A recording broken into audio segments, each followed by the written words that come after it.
We R Indians आणि Indians आज कुठेच कमी नाही आहे. महाराष्ट्रात देखील इतकं टॅलेंट आहे, खूप टॅलेंट आहे महाराष्ट्रामध्ये. फक्त आपण घाबरतो. आपल्या तोंडातला जो शब्द आहे ना, जाऊ दे, हा पहिल्यांदा काढून टाका सगळ्यांनी. जाऊ दे कोणीच म्हणायचं नाही. तुम्ही ट्राय करा. जितकं तुम्ही ट्राय कराल तितकं तुम्ही अचीव कराल.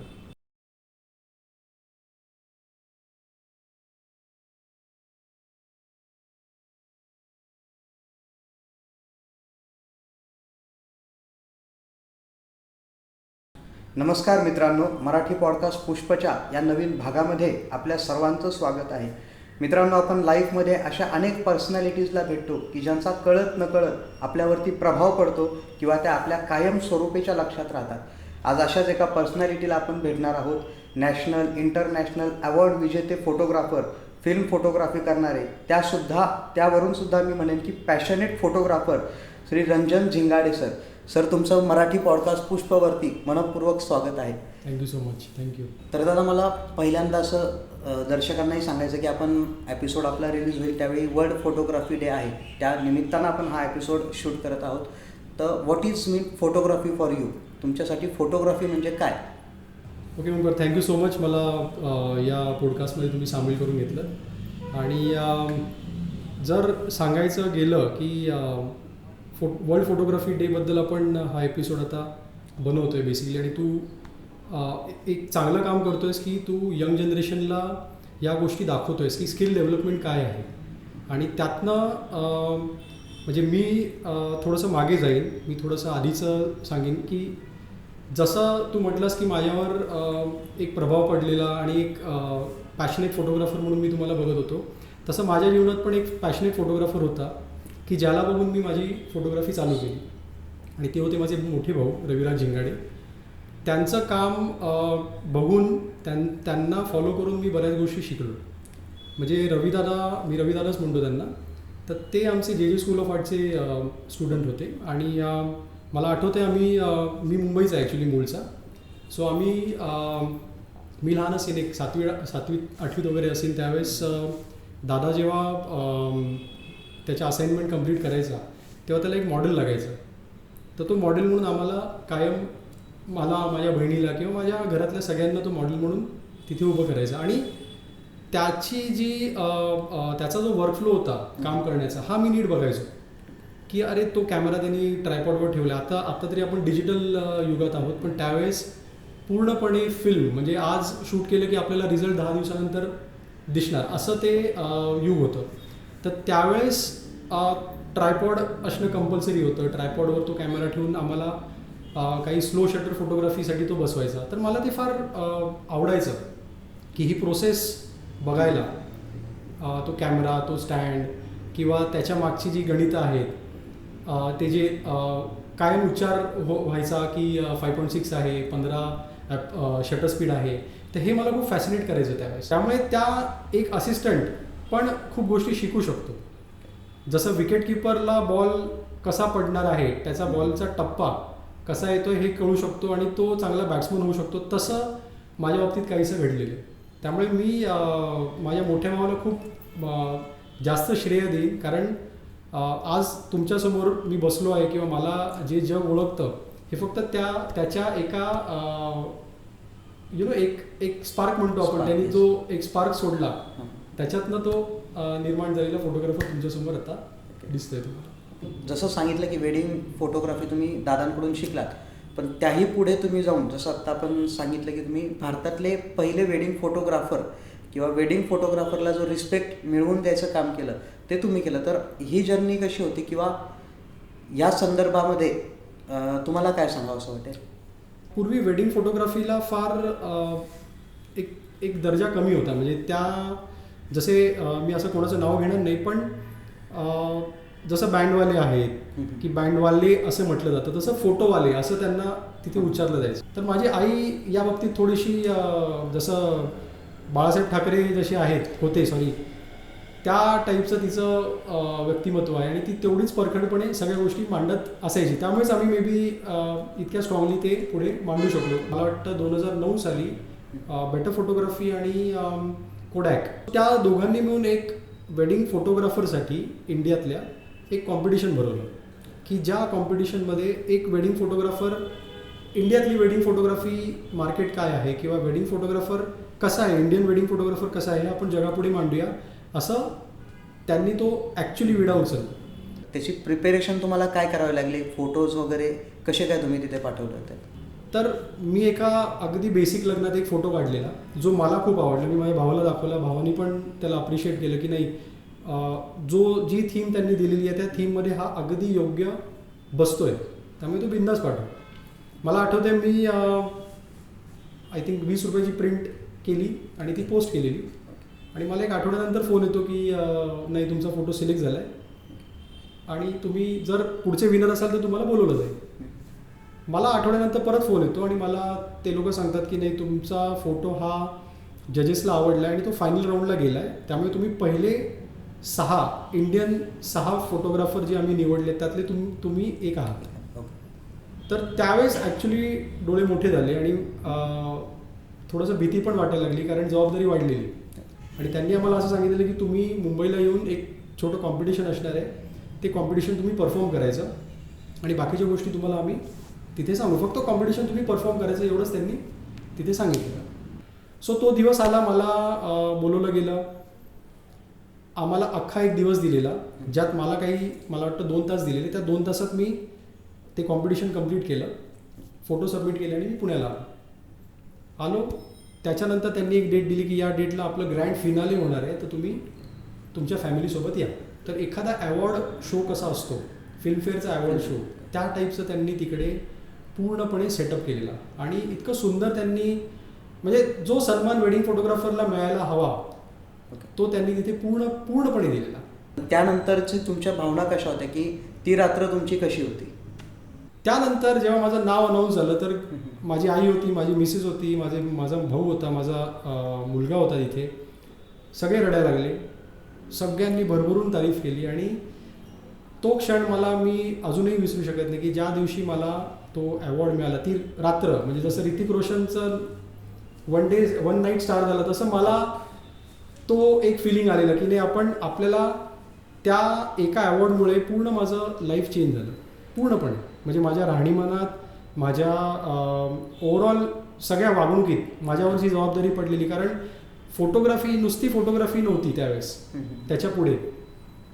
दादा, तुम्ही आत्ता जो इव्हेंट सांगितला त्यात कोडॅकचं नाव इन्क्लूड केलं, तर मला ते जाणून घ्यायला आवडेल की कोडॅक जे पूर्वी जे कॅमेरा आपण पाहायचो रोल टाकून, ते नंतर मी बऱ्याचदा तुमच्याकडे पण आलेलो आहे की ते रोल्स धुवून नंतर मग फोटो येणार, ती एक वेगळी गंमत होती. आणि आत्ता जे आपण पाहतो की डिजिटल फोन्स आलेत की लगेच क्लिक केला आणि फोटोज आपल्याला लगेच येतात, तर ह्या दोन्ही काळामध्ये फरक जो झाला त्याच्याकडे तुम्ही कशा पद्धतीनं पाहता?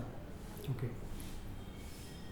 ओमकार, मी सांगेन की फोटोग्राफी त्यावेळेस देखील क्रिएटिव्ह होती, आत्ता पण तेवढीच क्रिएटिव्ह आहे.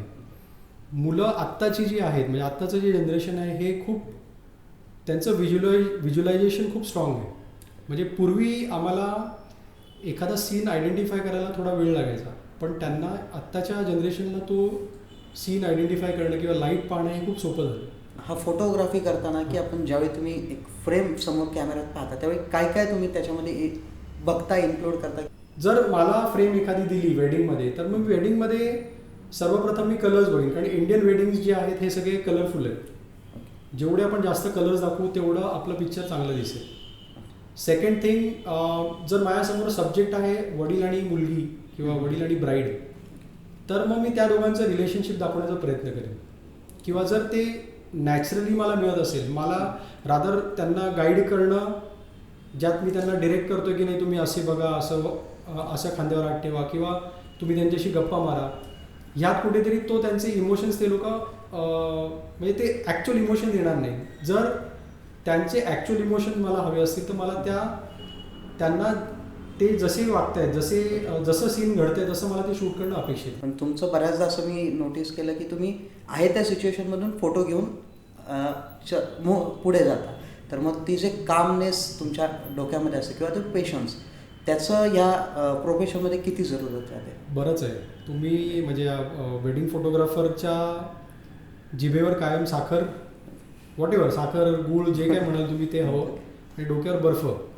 कारण समोरची व्यक्ती ही ऑलवेज तुमचं BP वाढवणारीच असते. म्हणजे आपल्याला एकदा क्लोजअपला मुलींच्या आपल्याला वेळ मिळत नाही. ब्राईड लाखो रुपये खर्च करतात ड्रेपरीवर, मेकअपवर, पण फोटोग्राफरला जेव्हा फोटो काढण्याची वेळ येते त्यावेळेस त्याला अगदी 10 मिनिटं मिळतात. मग त्यावेळेस तुम्ही किती ती सिच्युएशन कशी टॅकल करता किंवा तुम्ही किती गोड बोलून तुमचं काम काढून घेता. See wedding photography is all beg borrow steal. तुम्हाला जितकं गोड बोलून काम काढून घेता येईल लोकांकडनं तेवढं तुम्ही काढून घ्यायचं. पण हे स्किल तुम्ही आता जो शब्द वापरला हो. त्याच्यामध्ये कोणकोणते स्किल आपण गृहीत धरू शकतो की फोटोग्राफरसाठी हे स्किल मॅन्डेटरी आहे? सी फोटोग्राफरसाठी सर्वप्रथम तर तुम्हाला ॲज अ फोटोग्राफर तुम्हाला लाईट चांगला समजला पाहिजे की तुम्ही लाईटला कसे बघताय. तुमच्या बाजूचा लाईट, तुमचा एक्झिस्टिंग लाईट, ॲम्बियंट लाईट हा कसा आहे ह्यावर तुमची फोटोग्राफी ठरेल. कॅमेरा हा दुय्यम भाग आहे. म्हणजे कॅमेरा एक मीडिएटर आहे. तुमचा फोटो तयार होतो लाईटनुसार. Photography is what it is writing with light. So जर तुमचा लाईट चांगला नसेल तर तुमची फोटोग्राफी ही होणार नाही चांगली. त्यामुळे मी सगळ्या फोटोग्राफरला हेच सांगेन की तुम्ही लाईटकडे बघण्याचा दृष्टिकोन चेंज करा. तुम्ही फिल्म्स बघा. फिल्म्स बघितल्यामुळे तुम्हाला लाईटिंगचं टेम्परेचर कळेल की काय टेम्परेचरला कसं त्यांनी लाईटिंग केलेलं आहे. एखाद्या चहाच्या टपरीवरचा जो लाईट आहे तो अभ्यासा. त्याचा ॲम्बियन्स कसा पडतोय. त्याच्याबरोबर जो कॉन्ट्रास्ट लाईट आहे तो बघा. आणि कॉन्ट्रास्ट फक्त लाईटमध्येच नसेल तर कॉन्ट्रास्ट तुमच्या कलर्समध्ये पण असेल. कॉन्ट्रास्ट तुमच्या सब्जेक्टमध्ये पण असेल. तर कॉन्ट्रास्ट सब्जेक्टमध्ये कसा असेल तर एखादी सिनियर व्यक्ती आणि एखादा यंग मुलगा किंवा छोटा मुलगा हा कॉन्ट्रास्ट हे कॉन्ट्रास्ट कुठेतरी फाइंड आउट करण्याचा प्रयत्न करा. तुम्ही वेडिंग फोटोग्राफीकडून आता फिल्म फोटोग्राफीकडे देखील आला. तर हा एक्सपिरियन्स कसा किंवा फिल्ममध्ये एंट्री तुमची कशी झाली परत या इंडस्ट्रीमध्ये? हो परत म्हणजे माझे मोठे भाऊच त्याला कारणीभूत आहेत. कारण पुष्कर जोग एक फेमस सेलिब्रिटी आहेत मराठीचे आपले. ते आमचे चांगले मित्र आहेत. माझ्या भावाचे चांगले मित्र आहेत ॲक्च्युली. सो सर्वात पहिला ब्रेक आम्हाला त्यांनी दिला की नाही तुम्ही म्हणजे त्याचंच पुष्करचंच आम्ही एक फोटोशूट केलं जे त्यांना खूप आवडलं. त्यावेळेस जोग सर पण होते. तर जोग सरांना ते भयंकर आवडलं. आणि अशा तऱ्हेने ते पुढे होत गेलं. म्हणजे ते रिलेशनशिप चांगलं वाढत गेलं. मग आम्ही त्यांच्याबरोबर बरेच सीझन्स केले. जे ट्रॅव्हल शो आम्ही करायचो. आम्ही जवळजवळ 6 ते 7 सीझन्स त्यांच्याबरोबर केले. त्यामुळे ते रिलेशन अजून घट्ट झालं. म्हणजे ट्रॅव्हलिंग तुम्ही जे आता केलं त्यामध्ये तुम्हाला बाहेरच्या देशात आणि आपल्या देशात हो फोटोग्राफी वाईज किंवा पीपल वाईज काय डिफरन्स जाणवला जी प्रामुख्याने जो आपण सुधारणा करायला हवी ते? खूप चांगला प्रश्न तू विचारलास ओंकार. कारण आत्ताचं जग मी बघतोय ना, जे मुलं आत्ताची जी फोटोग्राफी करतात त्या मुलांना मी हे एकच सांगेन. मी जे बघितलं आज मला वाटतं 10 वर्षामागे पॅरिसमध्ये मी एक वेडिंग मी शूट केलं. माझ्या अगेन्स्ट एक युरोपियन फोटोग्राफर होता, स्पॅनिश होता. सो आय वॉज स्टंट की नाही ह्या माणसानी म्हणजे आम्हाला असं वाटलेलं की तो खूप सारे लाईट्स घेऊन येईल, खूप सारे असिस्टंट असतील. पण त्या माणसाकडे एकच फ्लॅश होता, 2 लेन्सेस होत्या आणि एक मला वाटतं एक असिस्टंट होता. तो असिस्टंट म्हणजे तो त्याचा मित्रच होता. त्यामुळे प्रॅक्टिकली तो एकटाच माणूस काम करत होता. मी चार्ट झालो की आज इंडियात आपण जेव्हा वेडिंग फोटोग्राफीला जातो त्यावेळेस 10 जण घेऊन जातो. 10 जणांची टीम असते. पण तिथे अगदी एका फोटोग्राफरनी अख्खं लग्न म्हणजे सकाळी आम्ही 9:30ला ते लग्न चालू झालं. 9:30 ते रात्री सेकंड डे मॉर्निंगपर्यंत आम्ही शूट करत होतो. पण तो एकटाच होता. मी खूप सरप्राईज झालो. मी खूप इन्स्पायर झालो त्याच्या कामाने. कारण एकच व्यक्ती फ्लॅशवर काम करते, एकच व्यक्ती मोमेंट्स कॅप्चर करते, एकच व्यक्ती पोर्ट्रेट घेते आणि एंड ऑफ द डे ही स्माइलिंग. सो मी कुठेतरी म्हटलं की नाही आपल्या मुलांना देखील म्हणजे आत्ताची जी पिढी तयार होते आहे ह्यांनी मिनिमम गिअर वापरून एकदम ॲब्सोल्युटली तुम्ही कमीत कमी गिअर वापरून जास्तीत जास्त रिझल्ट देऊ शकता. कारण तुमच्याकडे लाईट बघण्याची क्षमता जेव्हा तुम्ही वाढवाल, जेव्हा तुम्हाला लक्षात येईल की नाही ॲम्बियंट लाईट आपल्याला किंवा डे लाईट आपल्याला सॉफ्ट लाईट चांगला मिळतोय, तिथे फ्लॅश लावायची गरजच नाही. फोटोग्राफी अदर दॅन तुमचे बाकीचे हॉबीज काय? ओके फोटोग्राफी की अजून काही छंद आहे? मला गाणी ऐकायला फार आवडतं. म्हणजे मी भयंकर गाणी ऐकतो. आय एम म्युझिक क्रेझी तसं म्हणता येईल. मी जेव्हा पोर्ट्रेट शूट करत असतो किंवा मी इथे स्टुडिओ जेव्हा शूट करत असतो त्यावेळेस माझ्याकडे गाणी कायम चालू असतात माझं. ते गाणं हा एक वीक पॉईंट आहे. गाणं असेल तर कुठेतरी आपला ताल लागत जातो तिथे, असं आहे. म्हणजे गाण्याचा विषय निघाला मग आता जसं आपण म्हणतो टिकटॉक आलंय, रील्स आलाय, की गाणं आणि व्हिडिओ एकत्र येतात. तर ह्या रील्स बाबतीत, या सोशल मीडिया बाबतीत काय मत आहे तुमचं? 100% फायदा करून घ्या सगळ्यांनी. सोशल मीडिया सध्याला ऑक्सिजन आहे. त्यामुळे नवीन फोटोग्राफरनी हे 100% वापरणं, 100 नाही 110% वापरायचं, बनवू शकते त्या प्रोडक्टसाठी. सो इन्फ्लुएन्सर, तुम्ही आता निकॉनचं जसं इन्फ्लुएन्सर म्हणून काम करता, तर ह्याद्वारे तुम्ही काय काय काम करता? म्हणजे मेंटॉरिंग सुद्धा करता स्टुडंटला की कसं? निकॉन पहिला कॅमेरा माझा निकॉनच आहे आणि मला निकॉननी ही संधी दिली ॲक्च्युली की तुम्ही आमचे मेंटॉर व्हाल का. आणि एक आमच्याकडे रिजन आहे, महाराष्ट्र गोवा आमच्याकडे आहे, की ज्यात मला पूर्ण महाराष्ट्रातल्या फोटोग्राफरला एक एज्युकेशन कॅमेऱ्याच्या माध्यमातून द्यावं लागतं. म्हणजे आम्ही तिथे जेव्हा जातो त्यावेळेस आम्ही कॅमेरा विकत नाही, आम्ही म्हणजे माझा अनुभव हा तिथे सांगितला जातो. म्हणजे माझा त्यात मोबदला असं काही नसतो, मला अपेक्षा काही नसते. त्यांनी चांगले फोटो काढावे आणि वेडिंग फोटोग्राफीला कुठेतरी टॉपला न्यावं, हे मला हवं आहे. आणि वाय नॉट, म्हणजे आज वेडिंग फोटोग्राफी म्हटली तर लोकांच्या डोक्यात येतं की नाही साऊथचे फोटोग्राफर खूप चांगले आहेत, खूप चांगली फोटोग्राफी करतात. केरळचे फोटोग्राफर अरे अफलातून फोटो असतात. आपले मराठी फोटोग्राफर पण तेवढेच स्ट्रॉंग आहेत, तेवढेच चांगले आहेत. फक्त आपण कुठेतरी घाबरतोय ते पुढे आणण्यासाठी. त्यामुळे बिंदास तुम्ही द्या. दादा, तुम्ही फोटोग्राफीची एवढी जर्नी सांगितली, तुमचे एक्सपिरियन्सेस सांगितले, पण ह्यासोबत तुम्ही नॅशनल अवॉर्ड्सचं जसं तुम्ही मेन्शन केलं, त्यासोबत इंटरनॅशनल अवॉर्ड्स देखील जिंकलात. तर ती फिलिंग्स काय होती आणि तिथपर्यंत तुम्ही कसे पोहोचलात? आता माझा जो ब्रँड आहे वेडिंग क्राफ्ट म्हणून, ज्यात मी फक्त वेडिंग रिलेटेड सगळी कामं होतात, तो आम्ही इंटरनॅशनली नेला. आम्ही तो दुबईपर्यंत नेलेला. त्यानंतर तिथे मला काही लोक भेटली किंवा फेसबुकला काही लोक माझ्या कनेक्टेड होते, जी आमचे म्युच्युअल फ्रेंड्स होते. त्यांच्या माध्यमातून मला काही इंटरनॅशनल अवॉर्ड्सचं वेबसाईट मिळाल्या, ज्यात मी माझे जे फोटोज मी काढलेले वेडिंगमध्ये ते मी सबमिट केले. आणि अशाद्वारे म्हणजे त्यांच्या इंडियन जजिंगचे रूल्स जे आहेत त्याच्या 4 पट वेगळे त्यांचे जजिंगचे रूल्स असतात. म्हणजे ते फार बारकाईने सगळ्या गोष्टी पाहतात. तर अशा 2 ह्यात मला रेकग्निशन चांगलं मिळालं. सो दादा, आपण पुढच्या सेगमेंटकडे वळूयात, रॅपिड फायर राऊंड. तुमचं पहिलं फोटोग्राफी पेमेंट तुम्हाला आठवतं आहे का आणि ते किती रुपयाचं होतं? स्टुडिओ चालू केल्यावरच म्हणजे सेम डे आम्हाला मी एका छोट्या मुलीचा फोटो काढलेला. सो तो मला 15 रुपयाचं ते पेमेंट, 15 का 20 रुपये येते ते मला मिळालं. ते अजूनही मी जपून ठेवलेलं, म्हणजे माझ्या आईने ते ठेवलेलं आहे. तुमचा फेवरेट फोटोग्राफर कोणता? रघुराय सर. ओके. अशी कोणती फोटोग्राफी की जी तुम्ही अजून ट्राय केली नाही किंवा नाही ट्राय? मला वाईल्ड लाईफ करायला खूप आवडतं, म्हणजे वाईल्ड लाईफला जायचं आहे मला सफारीजवर. पण वेडिंग आणि बाकीच्या या व्यापातनं मला वेळ मिळत नाही, कारण तिथे वेळ देणं गरजेचं आहे.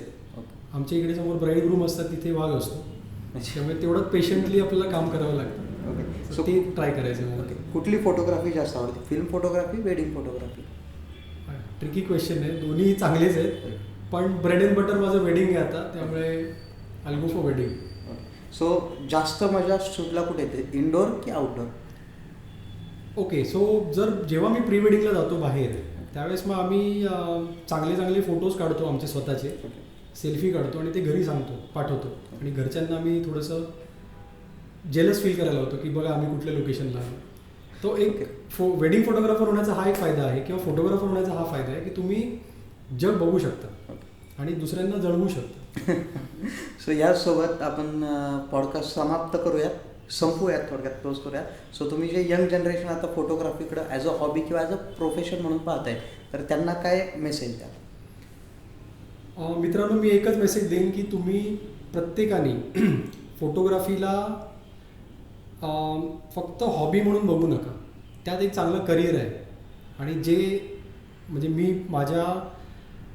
माझ्यावरनं तुम्हाला ओळखता येईल की मी 150 स्क्वेअर फीटवरनं 1,500 स्क्वेअर फीटपर्यंत माझी मजल मारलेली आहे. त्यामुळे फोटोग्राफी हा विषय आता हलका राहिलेला नाही आहे, त्याला दर्जा चांगला मिळालेला आहे. त्यामुळे मुलांनी 100% आत्ताच्या माध्यमांचा फायदा घ्यावा, नवीन सॉफ्टवेअर शिकावे, शिकत राहावं जेवढं तुम्ही शिकाल तेवढं कमी आहे. मी देखील आत्ता जितकं मला इन्फॉर्मेशन गॅदर करता येते फोटोग्राफीमध्ये नसेल पण फिल्म मेकिंगमध्ये असेल किंवा जसं मी म्हटलं मला म्युझिक फार आवडतं, तो म्युझिकचा एक जसा इतिहास आहे तो मी बघण्याचा प्रयत्न करतो. कुठेतरी आपल्याला चांगलं काहीतरी एक म्युझिक पीस मिळेल किंवा सॉफ्टवेअरमध्ये मी थोडासा चेक करत असतो की मला काहीतरी नवीन करता येईल. त्यामुळे माझ्या दृष्टीने तुमचं लर्निंग नेवर स्टॉप्स, तुमचं लर्निंग कधीच थांबत नाही.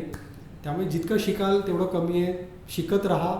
अपॉर्च्युनिटी तुम्हाला चांगल्या येतील. चांगल्या संधीचा फायदा घ्या. जिथे चांगली संधी आहे तिथे बॅकफूटला जाऊ नका. फोटोग्राफी हे असं मार्केट आहे की तुम्हाला एकदा तुम्ही चांगली फोटोग्राफी करायला लागला तर तुम्हाला 10 दरवाजे उघडे झालेले दिसतील. त्यामुळे ती संधी आली की ती चुकवू नका. फक्त त्या संधीचा फायदा घ्या आणि भरपूर फोटोज काढा. दिवसातनं 10 फोटोज तरी तुमच्या सेलफोनवर किंवा जर तुम्ही कॅमेरा तुमच्या सोबत असेल तर तुम्ही कंटिन्यू काढणं अपेक्षित आहे. त्यामुळे तुमची प्रॅक्टिस वाढेल. तुम्हाला लाईट बघण्याचा तुमची नजर बदलेल. कॉम्पोजिशन्स कळतील वेगळे. जमलं तर फिल्म्स बघा. आता आपल्याकडे माध्यमं अशी आहेत की आपण फोनवर देखील फिल्म्स बघू शकतो. काही जुन्या फिल्म्स बघा, ब्लॅक अँड व्हाईट फिल्म बघा की ज्यात लाईटिंग कसं होतं, कॉम्पोजिशन कसे होते. सो मी नवीन जनरेशनला हेच सांगेन की जुन्याला विसरू नका. नवीन तर तुमचं चालूच ठेवा पण जुन्याला अजिबात विसरू नका, कारण त्यातनंच ही बांधणी झालेली आहे. सो दादा, तुम्ही एवढं नॉलेज आमच्यासोबत शेअर केलं, सर्वांनाच त्याचा फायदा होईल. असंच तुम्ही पुन्हा पुन्हा मराठी पॉडकास्टवर यावं, तुमचं नॉलेज सर्वांसोबत शेअर करावं असंच मनापासून वाटतं. तर तुमचा एक्सपिरियन्स मराठी पॉडकास्टवर यायचा कसा होता? खूपच छान. मराठी पाऊल पडते पुढे. यातून मी सांगेन की नाही, हे कुठेतरी मराठी तरुणींना हे सांगणं गरजेचं आहे की आपण कमी नाही आहोत. कुठलाही आपण वी आर इंडियन्स आणि इंडियन्स आज कुठेच कमी नाही आहे. महाराष्ट्रात देखील इतकं टॅलेंट आहे, खूप टॅलेंट आहे महाराष्ट्रामध्ये. फक्त आपण घाबरतो. आपल्या तोंडातला जो शब्द आहे ना, जाऊ दे, हा पहिल्यांदा काढून टाका सगळ्यांनी. जाऊ दे कोणीच म्हणायचं नाही. तुम्ही ट्राय करा. जितकं तुम्ही ट्राय कराल तितकं तुम्ही अचीव कराल. त्यामुळे तुम्ही खरंच खूप चांगलं काम करताय. तुम्ही सगळे यंग आहात. तुम्हाला you have a long way to go. तुम्ही अजून खूप चांगलं काम करणार आहात पुढे. त्यामुळे तुम्हीच एक पिलर आहात प्रॅक्टिकली. आणि असेच पॉडकास्ट जर अजून लोकांनी तयार केले किंवा असे तुमच्या माध्यमातून लोक जर प्रेरित झाली तर नक्कीच आपण चांगलं भविष्य पुढे बघणार आहोत सगळे. तर मित्रांनो, हे होते भारतातले पहिले wedding photographer Ranjan Zingade sir. त्यांनी फोटोग्राफी, त्याचं स्किल, त्याचे असलेले सर्व बाजू आपल्याला उलगडण्याचा प्रयत्न केला. अशाच यशस्वी व्यक्तींची मतं, मार्गदर्शन, त्यांची विचारधारा जाणून घेण्यासाठी आपण मराठी पॉडकास्ट पुष्प या चॅनलला लाईक करा, सबस्क्राईब करा. तसंच ही माहिती जास्तीत जास्त ज्यांना फोटोग्राफीची आवड आहे अशा सर्वांसोबत शेअर करा. धन्यवाद.